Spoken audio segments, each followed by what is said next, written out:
అచ్చ తెలుగు కథలు వినడానికి విచ్చేసిన శ్రోతలందరికీ మీ కృష్ణమ్మ కథలు ఛానల్ తరపున స్వాగతం, సుస్వాగతం. ఈ వీడియోలో మీరు శ్రీ విరించి గారు వ్రాసిన కథ మనమే మారాలి వినబోతున్నారు. నిజానికి ఆత్మహత్య చేసుకున్న వాళ్ళ గురించి తనేమనేవాడు? పిరికివాడు. జీవితంలో సమస్యల్ని ఎదుర్కోలేక పలాయనం చిత్తగించాడు అనే కదూ. ఆత్మాహుతి దాడులు చేసే తీవ్రవాదుల చర్యల్ని పిరికి పందల చర్యగా మన రాజకీయ నాయకులు అభివర్ణిస్తారు. అంటే నిజంగా ఆత్మహత్యలు, ఆత్మాహుతులు పిరికివాళ్లే చేయగలరా? దానికి ధైర్యం అక్కర్లేదా? తను పిరికివాడే కదా. ఆత్మహత్యకు ఎందుకు భయపడుతున్నాడు? పిరికివాళ్లే ఆత్మహత్యలు చేసుకునేట్లయితే ఆత్మహత్యకు భయపడే పిరికివాళ్లు ధైర్యస్తులా? అయితే తను ధైర్యస్తుడా, పిరికివాడా? ఏమో, తనకే కన్ఫ్యూజింగ్గా ఉంది. ఈరోజు ఎలాగైనా ఆత్మహత్య చేసుకోవాలని అంత లోతైన సముద్రం దగ్గరకొచ్చిన తను గంటల నుంచి అలలు కాళ్లను తడుపుతుంటే పంచె పైకి లాక్కుని ఎందుకు నుంచున్నట్లు? ఓ 10 అడుగులు ముందుకేస్తే వచ్చిన పని అయిపోయేది కదా. అంటే చావాలని లేదా? చావడం తన ఉద్దేశం కాదా? అంటే ఎవరిని బ్లాక్మెయిల్ చెయ్యాలని తను ఈ బీచ్కొచ్చినట్లు? తను రోజూ సాయంత్రం బీచ్కి వస్తూనే ఉన్నాడు కదా. ఒకనాడైనా సముద్రంలో దిగి స్నానం చేశాడా? భయం. ఈత రాదు, మునిగిపోతానేమోనని భయం. మునిగిపోతే చచ్చిపోతాననే భయం. ఆ భయమే తను పుట్టి పెరిగిన పల్లెటూరులో బడిపంతుల్ని చేసింది. జీవితంలో ఎదుగు బొదుగు లేకుండా చేసింది. ఆ పిరికితనమే తనకు నిజాయితీ పరుడనే ముసుగు తొడిగింది. అదే తనను మంచివాడిగా చిత్రీకరించింది. నీతిమంతునిగా ముద్ర వేసింది. ప్రపంచంలో అవకాశం లేనివాడు పిరికివాడే తన ఉద్దేశంలో నీతిమంతుడు. తను అంత నిజాయితీ పరుడా? అవినీతి పనులు చేయడానికి బడిపంతులుగా తమకు గల అవకాశాలేవి? నిజాయితీ డబ్బులైన ప్రావిడెంట్ ఫండ్తోనే కూతురు పెళ్లి చేశాడు. కొడుకును చదివించాడు. పదవీ విరమణ పైసలతోనే కాకినాడ సిటీ శివార్లలో ఫ్లాట్ కొంటానంటే కొడుక్కి అంతా ఊడ్చిచ్చాడు. కొడుకు పల్లెటూరులో ఇల్లు అమ్మి తన దగ్గరకొచ్చేదాకా ప్రాణాలు తీశాడు. మరిప్పుడు రిటైర్ అయి సంవత్సరం అయింది. ఈ ఏడాదిలో ఎంత మార్పు! రిటైర్ అవ్వడానికి ముందు రోజు వరకు కనపడ్డ ప్రతివాడు, ఏం మాస్టారు, ఇంకా 10 ఏళ్ల సర్వీస్ ఉందా అనేవాడు. ఇప్పుడు రిటైర్ అయి 10 ఏళ్లయిందా అంటున్నారు. ఏడాదిలో 20 ఏళ్లు వయసు పెరిగిందా తనకు?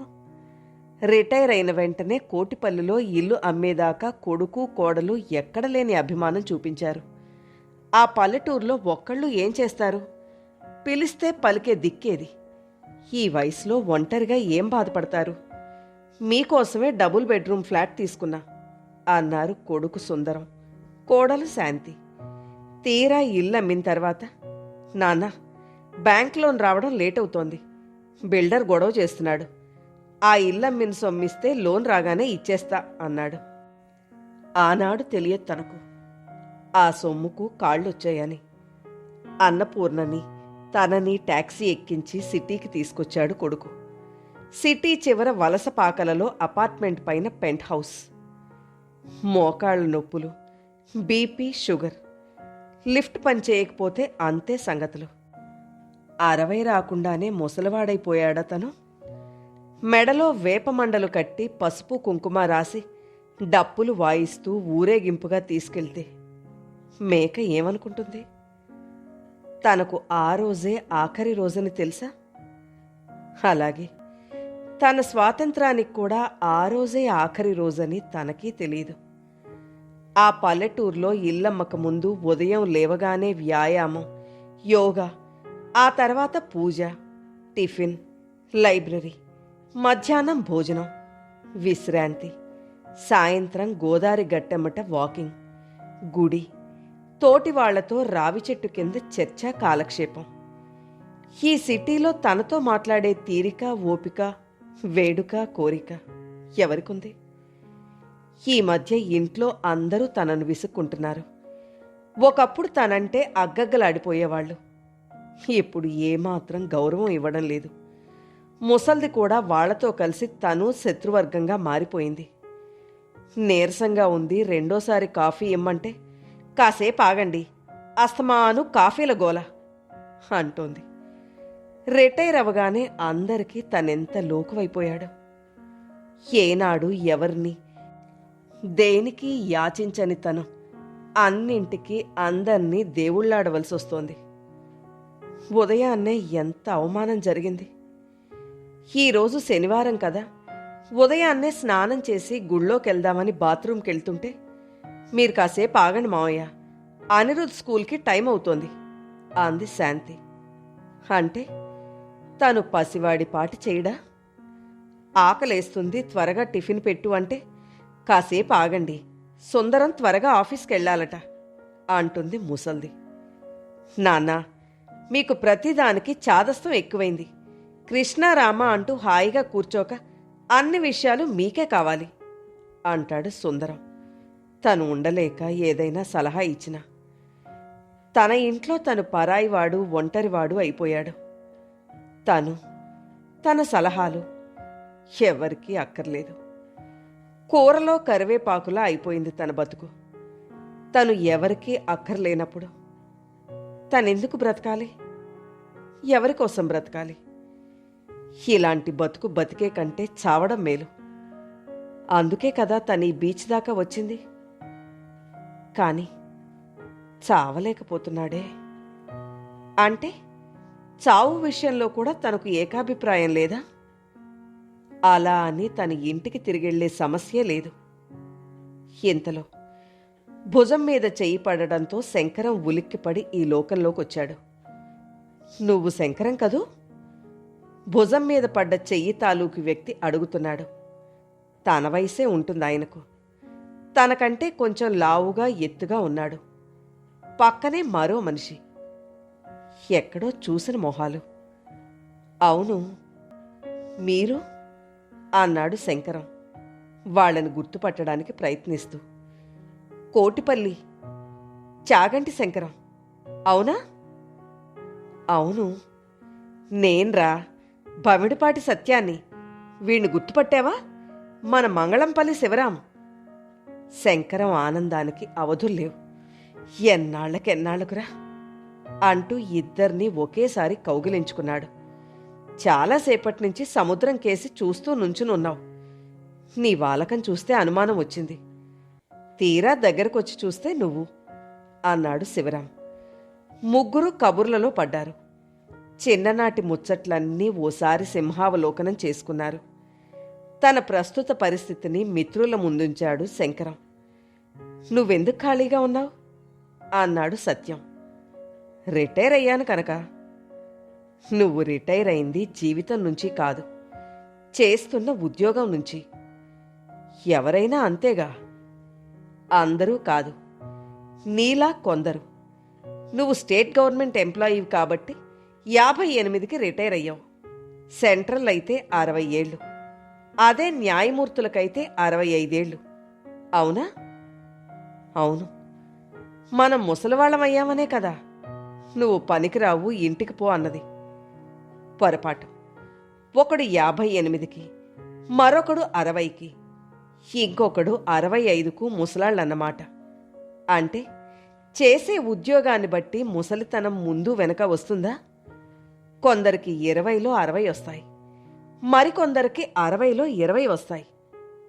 అంటే నీలో ఉత్సాహం, ఆరోగ్యం ఉన్నంతకాలం నువ్వంటే వృద్ధాప్యానికి భయం నీ దరిదాపుల్లోకి రాదు. వృద్ధాప్యం శరీరానికి కాని మనసుకు కాదు.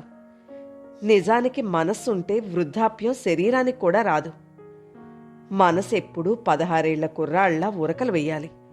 సోమరుల మనసు ఉరకలు వేయదు, కునుకులు తీస్తుంది. యాక్చువల్ ఏజ్ 60 ఉన్నా ఫిజికల్ ఏజ్ 40 లాగా, మెంటల్ ఏజ్ 20 లాగా ఉండాలి. ఉండడానికి ప్రయత్నించాలి. నీ సమస్యకు కారణం నువ్వు ఖాళీగా ఉండడమే అన్నాడు సత్యం. అది నా తప్ప అన్నాడు శంకరం. ఇక్కడ తప్పొప్పుల సమస్య కాదు. నేను కెమికల్ ఇండస్ట్రీ పెట్టాను, ఎంతో సంపాదించాను. నేను నీలా రిటైర్ అయిపోవచ్చు. నీలా రోజు భార్యా బిడ్డలతో గొడవ పెట్టుకోను. మరో కొత్త ఇండస్ట్రీ కోసం పబ్లిక్ ఇష్యూకి వెళ్తున్నాను. కొత్త వ్యాపారాలు ప్రారంభిస్తున్నాను. 77 వయసులో రతన్ టాటా ఛాలెంజింగ్గా తీసుకొని నానో కారు తీసుకురాలేదు. వీడు శివరాం వాళ్ళ నాన్న ఇచ్చిన 4 ఎకరాలు 40 ఎకరాలు చేశాడు. రకరకాల పంటలు పండిస్తున్నాడు. కొత్త కొత్త ప్రయోగాలు చేస్తున్నాడు. ఉత్తమ రైతు అవార్డు పొందాడు. వ్యవసాయం చేసేవాడికి, వ్యాపారం చేసేవాడికి లేని రిటైర్మెంటు ఉద్యోగస్తుడికెందుకు? నువ్వు గవర్నమెంట్ ఉద్యోగానికి పనికిరాకపోవచ్చు. ఖాళీగా ఉండొద్దు అంటే ఉద్యోగం అనే కాదు, ఏదో ఒక వ్యాపకం నీకు అలవాటయింది, ఆదాయం వచ్చేది చూసుకో అన్నాడు భమిడిపాటి సత్యం. నేనేం చేయగలనురా? 80 ఏళ్ల ముఖ్యమంత్రుల్ని, రాష్ట్రపతుల్ని, 85 ఏళ్ల ప్రధానమంత్రుల్ని మన దేశంలో నువ్వు చూడ్డం లేదా? అంతకంటే కష్టమైనవా మనం చేసే ఉద్యోగాలు? నువ్వు టీచర్ ఉద్యోగం చేశావు. మ్యాథ్స్, ఇంగ్లీషు బాగా చెప్తావు. చిన్నగా స్టార్ట్ చేయి. రోజు 1 గంట ట్యూషన్స్ చెప్పు. ఆ తర్వాత నీకు క్షణం ఖాళీ ఉండదు అన్నాడు శివరాం నవ్వుతూ. శంకరం ఆలోచించాడు. తన మిత్రులు చెప్పింది నిజమే. వ్యాపకం, ఆదాయం లేకపోవడం మూలంగానే కదా తనందరికీ లోకువైంది. మిత్రుల ఫోన్ నెంబర్లు తీసుకున్నాడు.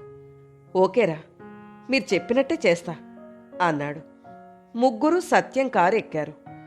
శంకరాన్ని ఇంటి వద్ద దింపి వాళ్ళిద్దరూ వెళ్ళిపోయారు. ఉదయాన్నే చంటాడి పాత పలక సంపాదించాడు శంకరం. ఇక్కడ మ్యాథ్స్, ఇంగ్లీష్ ట్యూషన్ చెప్పబడును అని రాసి క్రింద ఫ్లాట్ నెంబరు, ఫోన్ నెంబరు వేసి అపార్ట్మెంట్ గేటుకు తగిలించాడు. వారం రోజులైనా ఒక్కళ్ళూ రాలేదు. వారం తర్వాత ఫ్లాట్స్లో 2 పిల్లల్ని వాళ్ళమ్మలు లాక్కొచ్చి బలవంతంగా కూర్చోబెట్టారు. పెంట్ హౌస్ కావడంతో చాలా ఓపెన్ స్పేస్ ఉంది. మంచి రోజు చూసి శంకరం ట్యూషన్ ప్రారంభించాడు. నెల తిరగకుండానే 10 మంది అయ్యారు. 2వ నెలలో చేతికి 3000 అందాయి. బజార్కెళ్ళొస్తూ వస్తూ కోడలికి పుట్టినరోజుకు ఓ మంచి చీర, కొడుకుకు వాచి, అనిరుద్ధ్కో టాయ్ ప్లేన్, భార్యకు గాజులు, పూలు కొని ఇంట్లోకి ఓ 25 కేజీల బియ్యం బస్తా వేయించాడు. ఇంటికి రాగానే చెప్పులు విప్పుకుంటుంటే కొడుకు మాటలు వినిపిస్తున్నాయి. అమ్మా, ఈ ముసలాయన ఈ వయసులో కష్టపడకపోతేనే ఏదో ఉన్న దాంట్లో సర్దుకోవచ్చు కదా. రేపు బ్యాంక్ లోన్ రాగానే నాన్నగారిచ్చిన డబ్బు ఇచ్చేయాలి. ఈ వయసులో చేతిలో డబ్బులుంటే ఆయనకు అదో ధైర్యం. మీ నాన్నగారికి ఆత్మాభిమానం ఎక్కువన్న సంగతి నీకు తెలుసు కదరా. బతికున్నంతకాలం ఒకళ్ళ మీద ఆధారపడకూడదు, కష్టపడాలి అనేది ఆయన ఆలోచన. ఈ ఏడాది కాలం నుంచి ఆయన ఏదో పోగొట్టుకున్న వాళ్ళ ఉన్నారు. ఇప్పుడు చూడు, ఆయన మొహంలో మునుపటి ఉత్సాహం, ఆనందం అంటుంది భార్య. శంకరం చిన్నగా దగ్గాడు. ఆ దగ్గుకు తల్లి, కొడుకులు సంభాషణ ఆపేశారు. అమ్మ శాంతి, ఒరే పండు, అనిరుద్ అక్కడ ఎదురుగా లేని ఆ 2 పిలిచాడు. శాంతి వంటింట్లోంచి చేతులు తుడుచుకుంటూ వచ్చింది.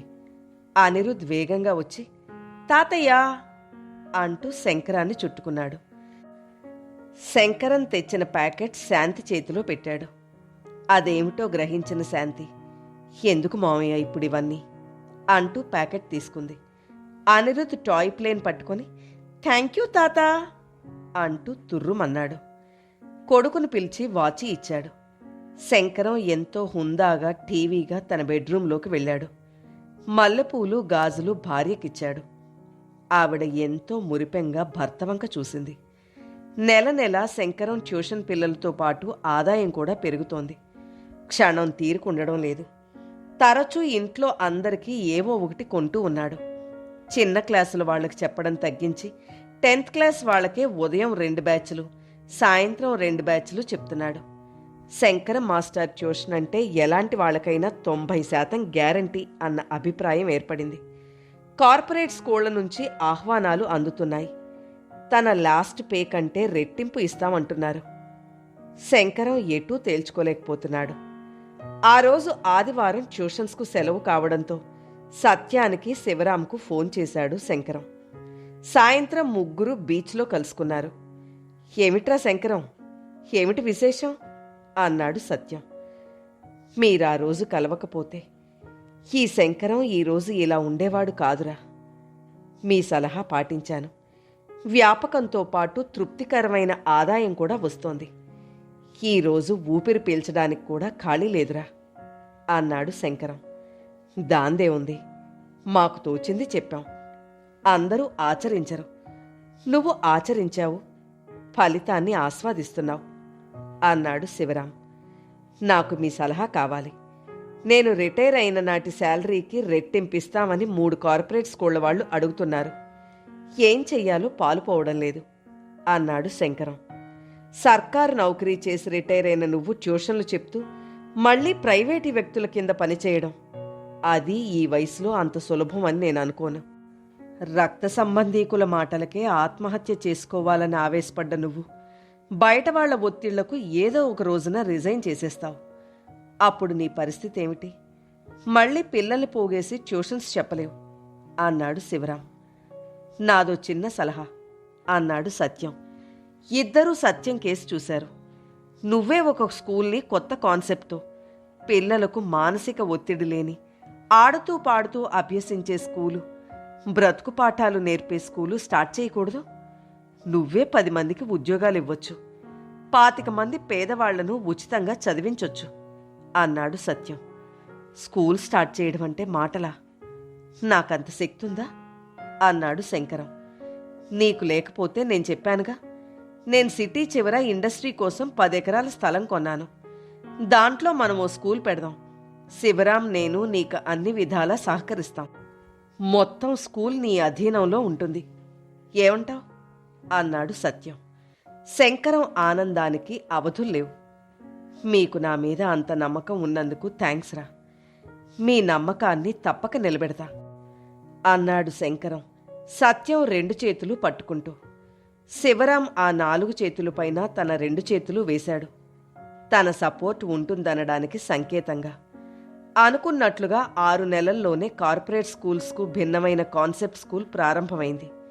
శంకరానికి క్షణం ఖాళీ లేదు. ఇప్పుడు ఇంట్లో వాళ్ల ప్రవర్తనలో ఎంతో మార్పు ఉన్నట్లనిపించింది శంకరానికి. ఓ రోజు సత్యం శివరాం అడిగారు, ఎలా ఉంది ఇంట్లో పరిస్థితి అని. ఇప్పుడు చాలా గౌరవంగా చూస్తున్నారా. ఒకప్పుడు ఏ ఇంట్లో అయితే పరాయివాణ్ణి అనిపించిందో అదే ఇంట్లో ఇప్పుడు విఐపి అయ్యాను. వాళ్లల్లో చాలా మార్పొచ్చింది అన్నాడు శంకరం. ఒక్క మాట చెప్పనా? మీ ఇంటికొచ్చి మీ ఇంట్లో వాళ్లతో మాట్లాడాను. నిజానికి నువ్వంటే వాళ్లకున్న గౌరవంలో మార్పేం లేదు. నాడు నేడు ఒక్కలాగే ఉంది. మార్పొచ్చింది నీలో. ఎప్పుడైతే ఖాళీగా ఉన్నావో నీలో ఆత్మన్యూనతా భావం, అందరూ నిన్ను అవమానిస్తున్నారనే భావన, వృద్ధాప్యపు లక్షణాలు వచ్చేశాయి. ఎప్పుడైతే వ్యాపకం ఆదాయం సృష్టించుకున్నావో నీలో ఆత్మవిశ్వాసం, స్వీయ గౌరవం, ఉత్సాహం ఏర్పడ్డాయి. నీలో ఆలోచించే విధానం మారింది. పాజిటివ్ థింకింగ్ వచ్చింది. కుటుంబంలో పని పాట ఉన్నవాడికి లేనివాడికి ఒకటే ప్రయారిటీ ఉండదు. ప్రపంచంలో ఎవరూ మన కోసం మారరు, మనమే మారాలి. ప్రతిదీ పాజిటివ్గా ఆలోచిస్తే ఘర్షణలుండవు. భార్య పిల్లలు కుటుంబంలోనే కాదు, ఈ సమాజంలో కూడా సభ్యులే అన్నాడు సత్యం. సత్యం మాటల్లోని నగ్న సత్యాన్ని గ్రహించాడు శంకరం.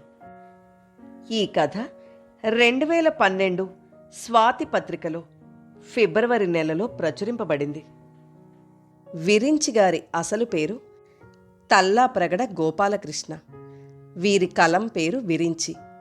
వీరి మొదటి కథ సన్యాసరావు శ్మశాన వైరాగ్యం ఆంధ్ర సచిత్ర వారపత్రికలో మార్చి 16, 1971 సంచికలో ప్రచురితమైంది. అప్పటి నుంచి ఇప్పటిదాకా 260 పైచిలుకు కథలు వివిధ దిన వార మాసపత్రికలలో ప్రచురితమయ్యాయి. 20కి పైగా కథలకు బహుమతులొచ్చాయి. వీరి సహనా భవతు, నా భార్యకింకా పెళ్లి కాలేదు కథా సంపుటిలు ఎంఎస్కో వారి ద్వారా ప్రచురితమయ్యాయి. వీరు ఈనాడు, ఆంధ్రప్రభ, ఆంధ్రప్రదేశ్ పౌర సరఫరాల సంస్థలో పనిచేసి రిటైర్ అయ్యారు. ప్రస్తుతం హైదరాబాదులో స్థిరపడ్డారు. కథ నచ్చితే లైక్ చేయండి. మీరు లైక్ చేయడం వల్ల మరింత మందికి ఈ కథలు చేరతాయి.